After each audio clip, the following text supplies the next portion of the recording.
ঘাম বা ডিহাইড্রেশনে কি বুকের দুধ কমে যেতে পারে নাকি? আজকে সেই বিষয়টি নিয়ে কথা বলবো। আপনাদের সাথে আছি আমি পুষ্টিবিদ নাহিদা আহমেদ। দুগ্ধদানকারী যে সকল মায়েরা আছেন তাদেরকে আমরা সবসময় বলি বাচ্চাকে যখন দুধ পান করাবেন তার কিছু সময় আগে পানি অথবা দুধ অথবা তরল যে কোনো খাবার গ্রহণ করবেন, কারণ এটা দুধের ফ্লোটা ঠিক রাখতে সাহায্য করে। আর পাশাপাশি দেখা যায় যে শরীরে পানির ভারসাম্য বজায় রাখতে এটি সাহায্য করে। গরমের সময় অতিরিক্ত ঘামের ফলে আপনার শরীর থেকে অনেকটা লবণ পানি বের হয়ে যায়।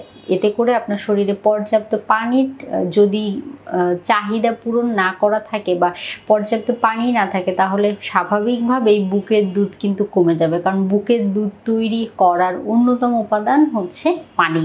শরীরে পর্যাপ্ত পানি না থাকলে অবশ্যই মায়ের বুকের দুধ কমে যেতে পারে। তাই গরমের সময় যে সকল মায়েরা বাচ্চাকে বুকের দুধ পান করান, আমি সবসময় বলি আগের থেকে 2-3 গ্লাস পানি বেশি খাবেন। অর্থাৎ শীতের সময় বা নর্মাল টেম্পারেচার যখন থাকে তখন যতটুকু পানি খেতেন, যখন গরমের সময় তখন কিন্তু পানির পরিমাণ বাড়িয়ে দিতে হবে। পাশাপাশি বিভিন্ন পানিবহুল ফলমূল শাকসবজি গ্রহণ করার চেষ্টা করতে হবে।